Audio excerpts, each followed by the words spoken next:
Welcome to the Rhonda Grant Show with your host, Rhonda Grant. If you believe that there is more to life than what you see right now and you want to find out more, listen in as her guests share their journey and their extraordinary experiences.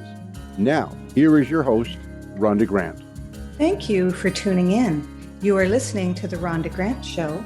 Theme song, Sun on the Water, is composed and performed by my friend John Park Wheeler.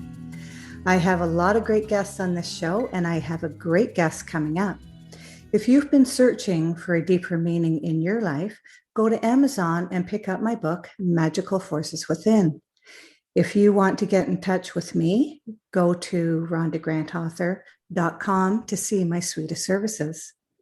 You know, we're all ordinary people having extraordinary experiences. And we have a fantastic guest on the show today, Jennifer Watson, who is a speaker, influencer, and coach.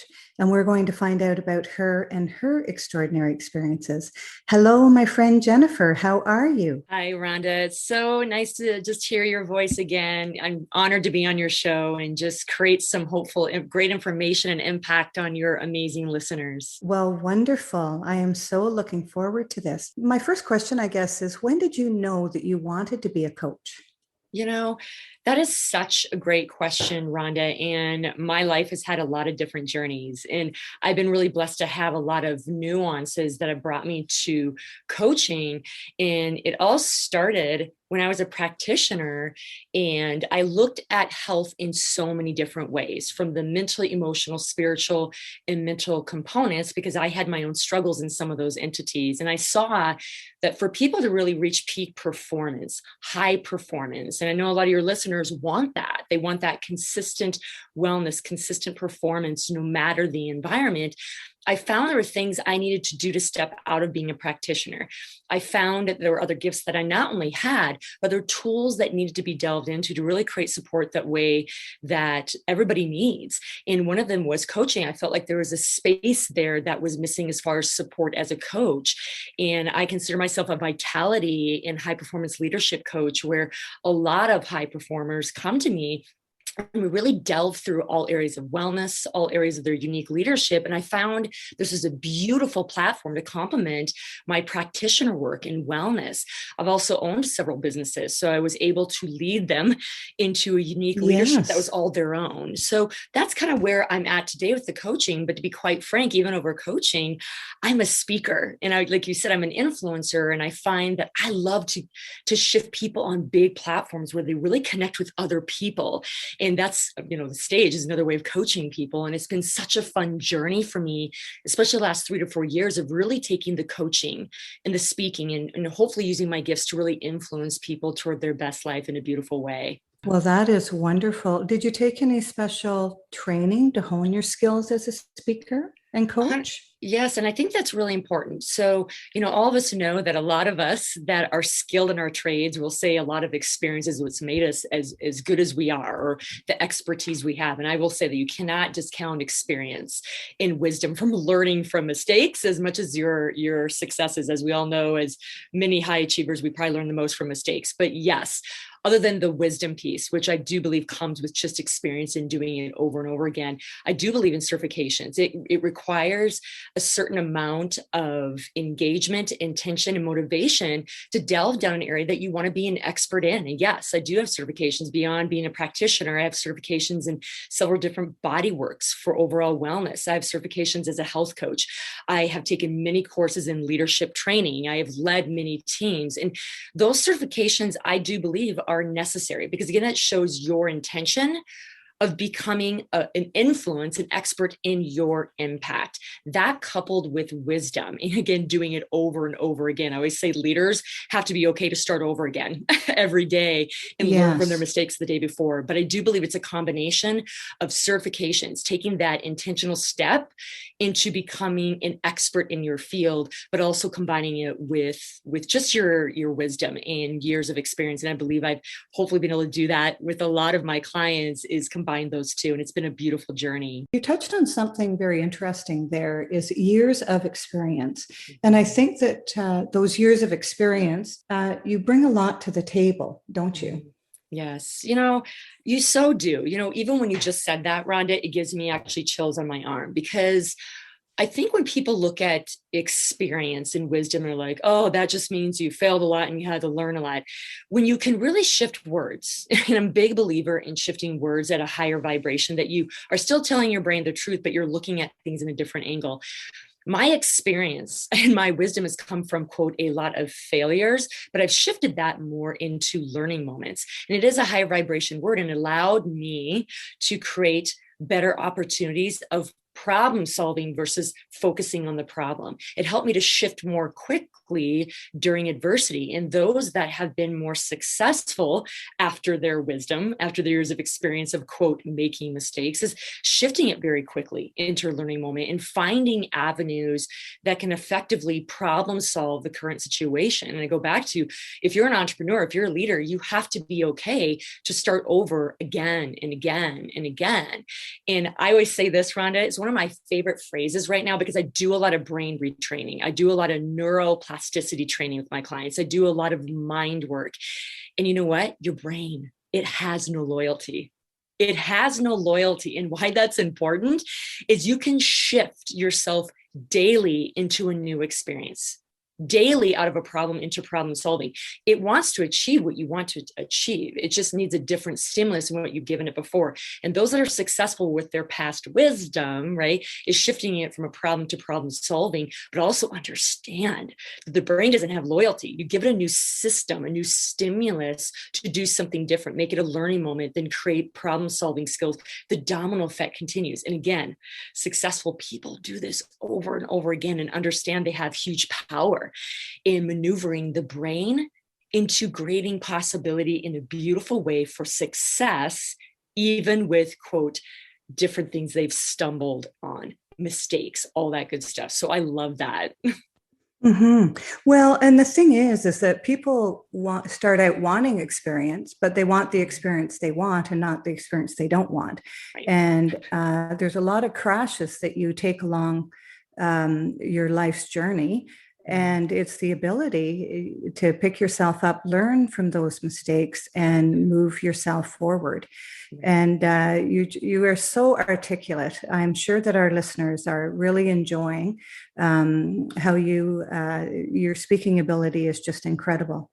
You talk about the loyalty of the brain. Do you think that's why people are successful when others hypnotize them?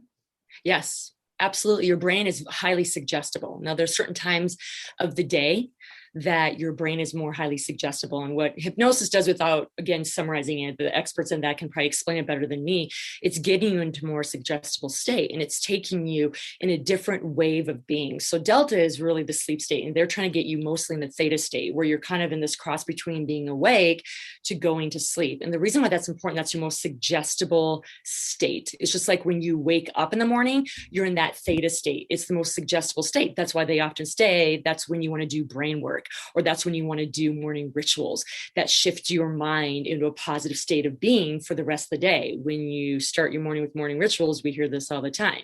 You win your morning, you win your day. And again, that's because from a neuroscience background, you're most suggestible at that state in the morning. And what hypnosis does is it brings you into that state so they can really shift the brain into where you want to go. Okay. A lot of people that have old beliefs, or what I call core wounds, run it. And core wounds can be child trauma, generational trauma, just scarcity mindset, limiting beliefs, what have you. But when we get ourselves into a more suggestible state, which there's a lot of modalities for that, but hypnosis is one of them, it allows us to unwind more effectively, to move the brain in a different way than what we have it already. The brain isn't loyal. It just needs the right stimulus to move it into the direction we want it to go. It wins at whatever we give it, whether it be old beliefs, it'll just keep winning for us. It was a search engine, right? Or if we use hypnosis or other different modalities, Rhonda, to shift it, to make it see another path, it will make a new path. You guys, we see it in healing. Look at clients that have had massive strokes. The brain regenerates, right? We can not only do it in physical well-being, but literally mental well-being. We have, Rhonda, I don't know if you knew this, I'm a neuroscience geek, so I love stats like this. We have over 100,000 miles of blood vessels in the brain. Okay. We have over 1 billion neuronal, that's nerve connections in the brain, compared to your skeletal muscle, like a quad, your thigh muscle has like 10% of that. That's Okay. incredible. Right. So we think going to the gym is no big deal and doing squats, we're going to build our quad muscle and it's or thigh muscle. And we're like, well, of course that'll happen. We have this such elusiveness with the brain that we think, well, a new thought or hypnosis can't change it.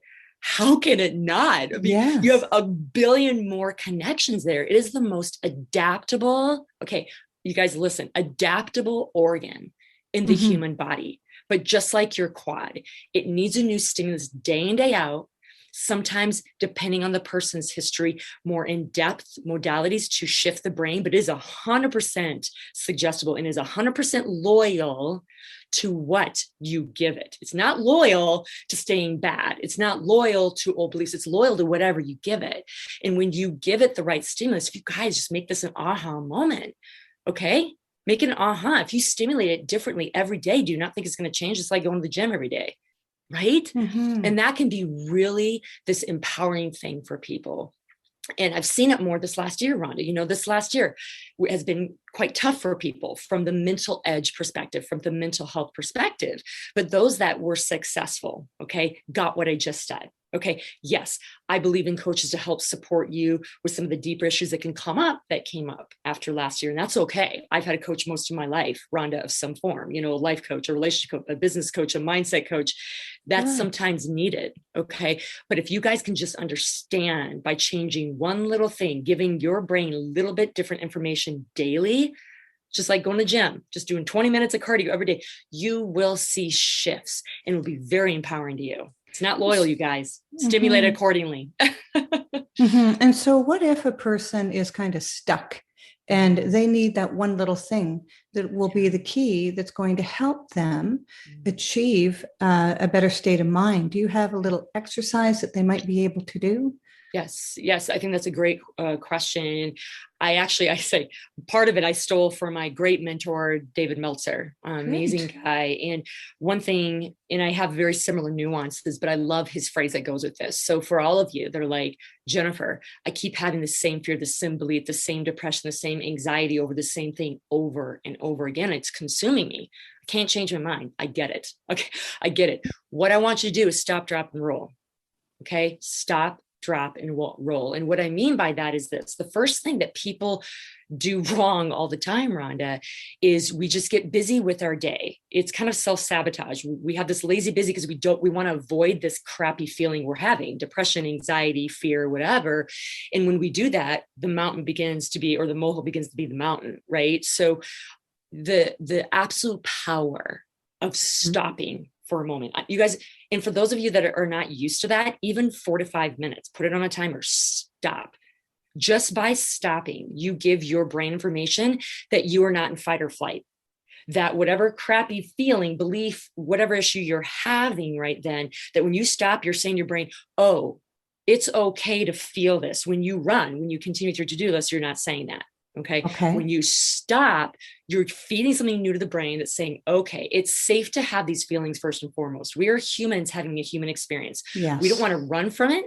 We don't want to shame it. We all have different feelings at different times and different beliefs based on a variety of things, including how we grew up and so many other things. But just stopping allows your brain to calm down. And guess what happens with stopping then? It calms down and goes, okay, since I'm safe, I can come up with problem solving versus focusing on the problem.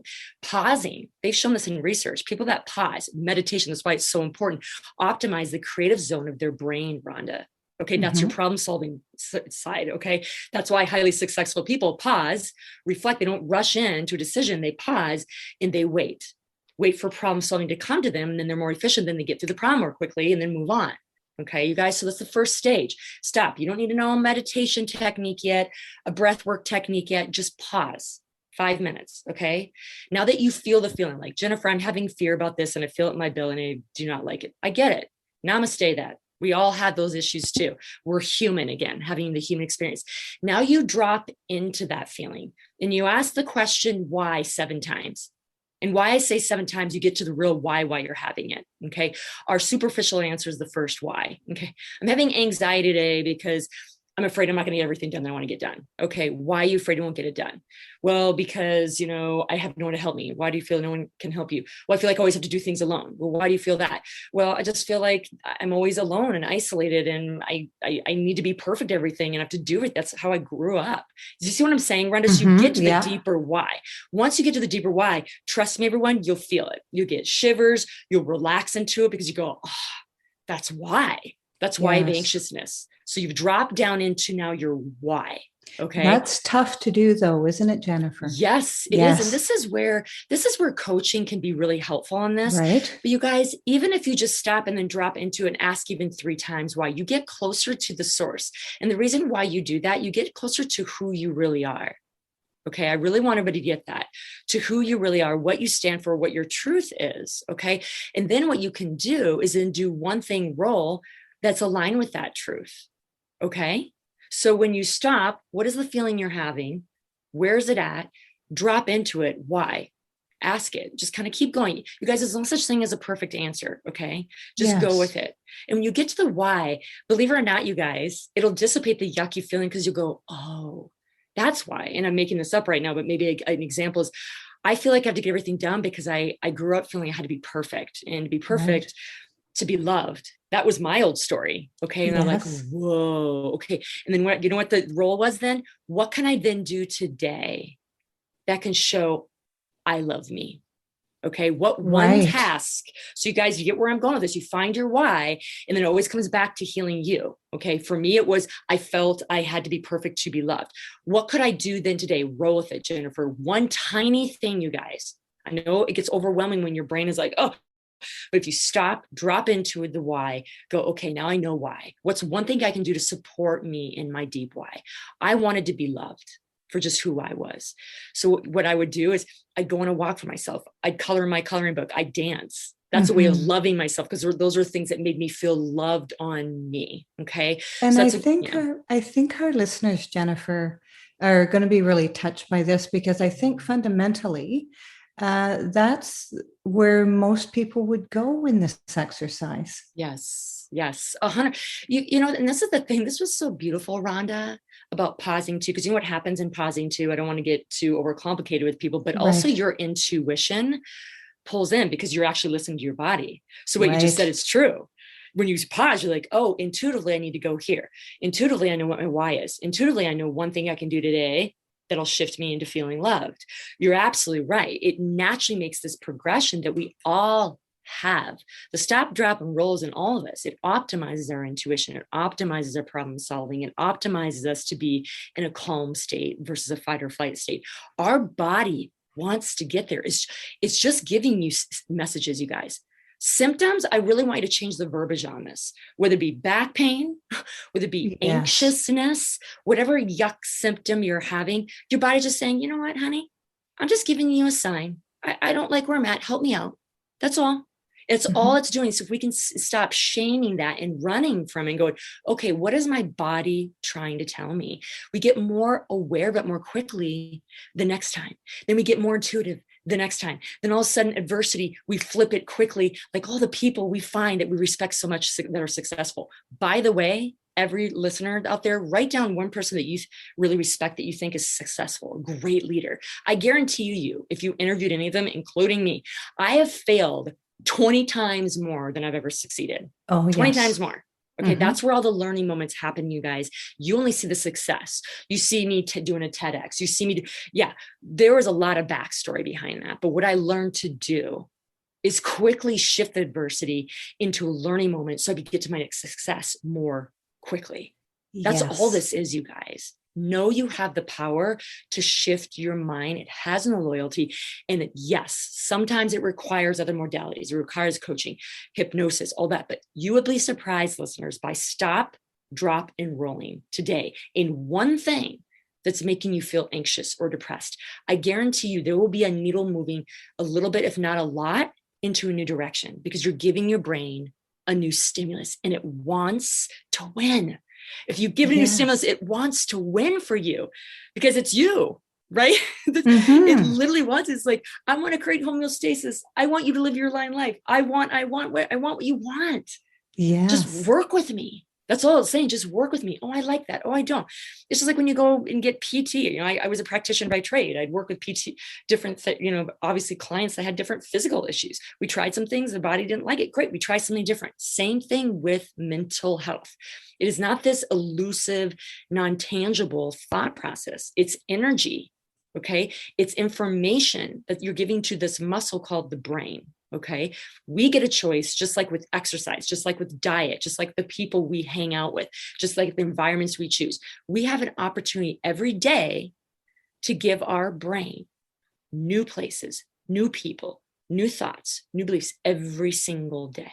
And when you do that, all of a sudden the momentum starts and you're like, ooh, feels good. It's just like when you're training for a marathon, right? Mm-hmm. And you're finally starting to get fit. You're like, oh my gosh, I'm actually getting there. But at first you don't see it. Mm-hmm. Trust me on this, you guys. Lay the brick, one brick at a time. Don't look at the big wall you want to make or the big vision you have with the goal. That's important to look at once in a while, but lay your perfect little brick every day. I'm doing one thing. I'm stop, drop, and rolling today on this. Now the next day, I'm stop, drop, and roll on this. And you just start creating these refined bricks stacking on top of each other. Then before you know it, you're like, holy junk, I'm so far. Right? What a beautiful analogy. That's wonderful. What morning rituals do you have to prepare yourself to the day in loving yourself? Yeah. Oh my gosh. I love this question. All of us, that have done morning rituals for a long time, I'm going to tell you right now, I've changed them over the years because I've changed. Great. You guys, it's just like diet, everyone, and I've worked with a lot of women's health physiology. We change, like what served us then doesn't serve us now. So you guys, for one, what I'm going to tell you, what I do, no, it's changed a lot for me over the years. And again, I just listened to my symptoms, my messages of what I needed more of. But I will say this, everyone that wins their morning wins their day. Even if junk hits the fan, okay, it creates more tolerance to adversity and expands your ability to even be more successful. So I believe everyone should have a morning ritual. Even if you're not a morning person, that's okay. Do it later in the morning and we're going to figure it out. As far as what I do for a morning ritual, Rhonda, my morning ritual, most of the time on average, doesn't mean I don't have busier days where it doesn't happen as long and extended, but my morning ritual is usually about an hour long. Okay. And 45 minutes to an hour long. And it first starts with me waking up and doing meditation. Okay. Yes. Just clearing. And this, you guys, again, this is an hour. I kind of changed the nuance, but do about 10 to 15 minutes of meditation. Okay. It helps me clear the clutter of whatever I wake up with that maybe I'm having anxiety about for that day, or I need to get a lot of things done that day. So I always do some type of 10 to 15 minute meditation. So the second thing I do is I'm a believer in Christ, and I pull out my Bible, like what verse is being given to me in a way that I can utilize it to be the best version of myself that day. So that might take 5 to 7 minutes. The third component I look at is what can I do to serve the best I can today? It's a question I write out. What can I do to serve the best today? I write it out. What is it? What can I do to receive today? Because I need to receive too, so I can be a better server, right? So I look at that. And then the third, what are the 3 things I'm grateful for? So that's the 3 things I write out, you guys. How can I serve the best today? What is one thing? It doesn't have to be 10 million. What is one way that I can receive today? And then 3 different things I am beautifully grateful for. And then I read those things out loud that I've basically written. Okay. Mm-hmm. And then from there, this is my final piece, everybody, whether you want to exercise in the morning or not. Sometimes I don't exercise, but I definitely move these emotions of what I want into my day. So now that I've written this down, I've meditated, I've written down who I can serve, how I can receive, and what I'm grateful for. Now I want to move this powerful energy through my body. So I will either do 10 minutes of yoga. I'll go out and do 10 minutes of a stroll walk to now start envisioning my day. So I'm doing yoga or a walk where I'm envisioning literally the steps of what I'm doing that day to make these things happen that I want to serve and how I want to receive as well. Okay. And that's kind of the hour that I do. Sometimes I also exercise in the morning, but sometimes I at least, do this minimum of the 1 hour. So I'm a big believer in meditation, clearing the clutter from the night before. I'm a big believer on setting out an intention of serving and receiving, as well as gratitude to set your brain in a positive state of being, and then moving through your thoughts for the day, whether it be through yoga or, walk or whatever, because that can help seal the deal. For those of you that maybe are just starting out with morning rituals and you're like, Jennifer, I just wake up, I just feel I have so much on my mind, I need to dump. What I encourage them to do first is dump all their issues. Like, I'm afraid of this today. I'm scared of this today. I'm depressed about this today. Just dump it out. There's this moment of writing out that can really be effective in purging your brain. It's like a journal, like yes. having a journal and just getting all of that stuff out. Yes. And then leave it there. Yes, exactly. Right. So when a lot of people start this process, they have so much that they need to purge. That's why you guys, it doesn't have to be a 3-hour diatribe. Just purge your big ones in writing, because that creates space for your brain to do the other parts of the morning ritual I just mentioned. Meditation. If you're like, Jen, I have to purge. Great. Purge, then meditate, then write down what you're going to receive and give today. What are your 3 notes of gratitude? Move it through. And that's it. That's a place to start. It's a gorgeous lesson, gorgeous lesson. Yes. You are listening to the Rhonda Grant Show, and with my guest today, Jennifer Watson. How may people contact you, Jennifer? Thank you for asking that. The best way to contact me is through my Facebook, Instagram, or LinkedIn. And that's at my handle, Jennifer Watson Leadership. And I definitely answer and respond quickly. Yes. I answer my own DMs, and I'm here to support you guys if there's additional questions that come up, or you want to see how I can support you further. I want to make sure you guys live your best life, and you can do that with even some of these simple tools and beyond. Yes. And do you find, I noticed that you're a high level athlete. Mm-hmm. Do you find that being coached as an athlete has helped you to become who you are today? Whereas I find that coaches, they'll bring you to a certain level, and just when the athlete feels that they cannot become any better than they are, the coach lets them see that they can. Mm-hmm. Do you find that has influenced you in your journey? 100%, hands down. Let me be very clear. There's really awesome gifts and nuances with athletes, especially those that went high level. I went through college, D1 track, and they bring a lot of special gifts to the table, and they're very trainable because they've had coaches their entire life. But what I would say is we all need coaches at all different stages of our life. It's not just about physically helping someone improve, right? So I really want to get that out there, you guys. We need coaches all the time throughout our life to make us better in whatever we're trying to give to the world. Okay, I want to be really clear on that. Mm-hmm. As far as being an athlete, that's where I was, quote, coached initially. Oh, man, I'm going to tell you, that's where I learned what good coaches were about, Rhonda, because it wasn't just about me attaining whatever at that time, my physical goal. Now I've had business coaches, like I said, and life coaches, and I had different other, obviously, goals I want to attain. But what was really different, I had amazing coaches that not only saw what my goals were, and yes, were supportive to help me attain that, they dug deeper for me when I couldn't see it. When I was questioning, like, I don't think I'm good enough. I don't think I'm going to get there. They dug deeper, because you can't always see things when you're on the inside of the bottle. Mm-hmm. You guys, really be clear with that. No matter what your goal is, you're going to question things. And a good coach, not only is it going to help you attain the goal, keep you accountable, but see things that you do not see. Take out the hurdles, the barriers a lot more effectively, so you can get there faster. People ask me, how have you been so successful for so long, so young that you are? And I'm like, you know why? Because I've had coaches most of my life. They saw things that I couldn't see, even though with all my, quote, wisdom and certifications, they saw things I couldn't see because I'm on the inside of the bottle. And I took that seriously, and they got me there faster, no matter what my goals have been since sports. And I really encourage you guys, when you look for a coach, no matter what that is, if you are actually looking for an athletic coach or a mindset coach or a leadership coach, you have to understand they not only better be bringing the goods to the table and have testimonies on that. I really believe in that, but you got to align with that coach, and you got to intuitively be congruent with them, that you can see that they're going to see things that you can't, to get you where you need to be.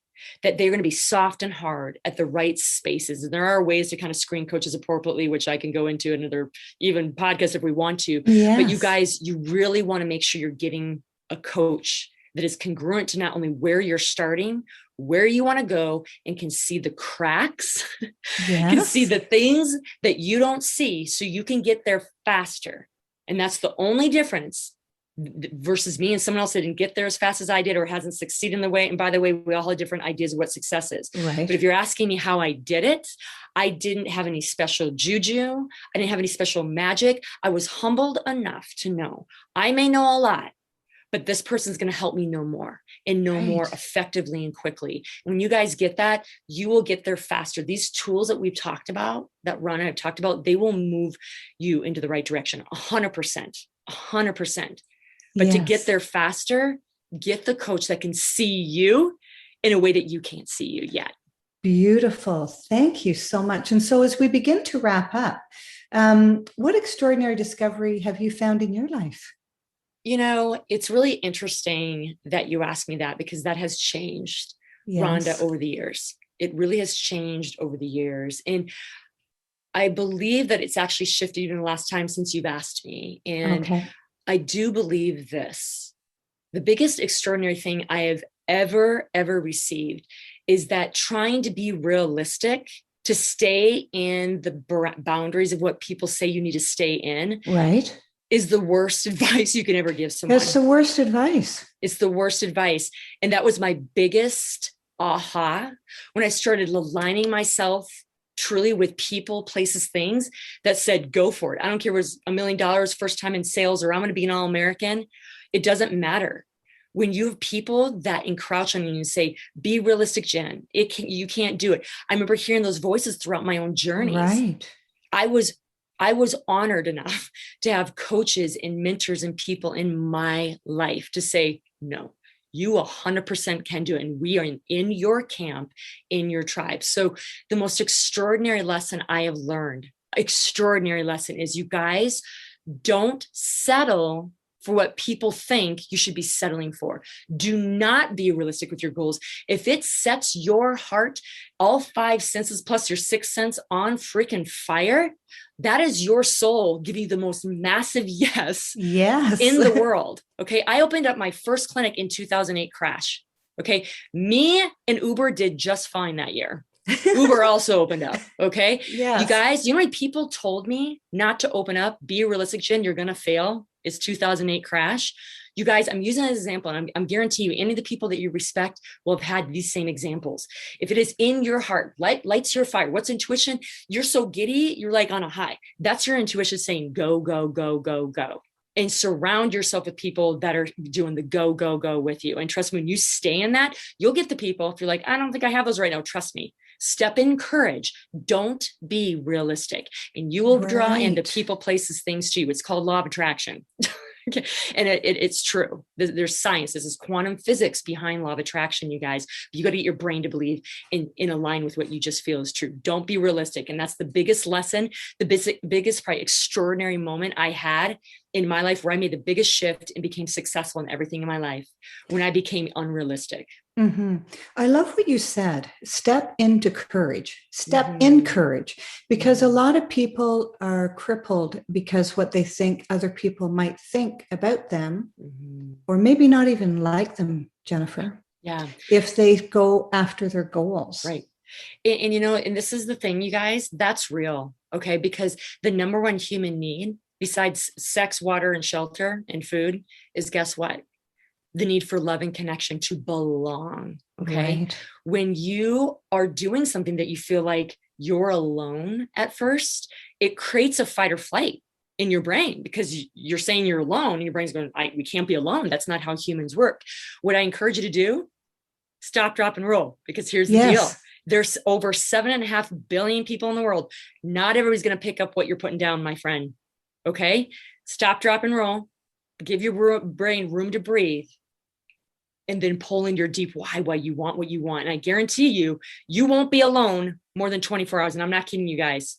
Take that step in courage, and also new tribe people will come to you. Yes. Maybe you have to let go of some of these people. Maybe you are alone at first, because you got to let go of the people that are in congruence with your dream, your passion. Talk to your brain, feel it, stop. Why are you feeling this? What is your big why you want something? Move one step of courage toward it. And I guarantee you, in less than 24 hours, you're going to get one person, one email, something to make you feel not alone. And that's Yes, more that's information to right. your brain. Okay. So understand that is going to happen when you're doing something new. Your brain wants to protect you guys. It's not a bad thing. It's like, that is not safe. Do not do that, Jennifer. Do not do that. You're on your own. Yes. Namaste. I love you, brain. Thank you for trying to support me and save me, but I got it. I'm driving the bus, and I'm going to find a new safety net of community and connection, of people that believe in my unrealistic goals. You guys do this enough, and you start doing a beautiful dance with your brain. You do it more quickly, and you get out of that fight or flight of I'm not belonging here, but I'm belonging over there. And there's my new tribe. There's your new tribe. Do you feel that you've been called, Jennifer? I have 100% been called. I've been 100% been called to do what I'm doing at this very point in time. Right. I'm a speaker. I am an influencer for leaders to become better leaders, to train others to become better leaders. We have a new leader transforming right now, Rhonda, and we need that. And it's not just because of last year. We've been seeing this coming for a while. And my calling is to help support other leaders to become epic leaders, to become more powerful influences in the way they want to impact the world. And when we get that, I truly believe that's a part of my call. We're going to shift the world in beautiful ways. And I love, and I'm honored to be on this journey of my calling to support epic leaders become even more epic. And let's shift the world one amazing leader at a time. Isn't that wonderful? Thank you so much to my extraordinary guest, Jennifer Watson. You have taught so much in such a short period of time, and I'm sure our listeners are going to listen to this podcast 2 or 3 times to write down all of the special things that you have taught people to do to help them. And so I thank you so much for joining us today and taking time out of your busy schedule, Jennifer. Again, how may people reach you? You can reach me. I'm the most active on Facebook, LinkedIn, and Instagram. And that handle is Jennifer Watson Leadership. I am here to support you guys, all you ambitious, beautiful, conscious, spiritual leaders that want to make a difference. So I do discovery calls that are complimentary to see how I might be able to support you. I work with business leaders and their teams, and I love that. Again, I'm here to help you become more of a congruent, powerful influence and step into your real space. So you can reach me there, go to my website as well, learn more about me. But I'd love to hear from you and see how I can continue to be a part of your epic journey. Thank you. Thank you so much. This is Rhonda Grant with The Rhonda Grant Show, author of Magical Forces Within, Extraordinary Discoveries in an Ordinary Life, inviting you to look for the magical forces within yourself today and every day. Thanks so much for joining Rhonda Grant and Jennifer Watson. Thanks for tuning in to The Rhonda Grant Show with your host, Rhonda Grant. If you would like to find out more information about Rhonda and her upcoming guests and the work that she does, go to her website, rhondagrantauthor.com. That's rhondagrantauthor.com.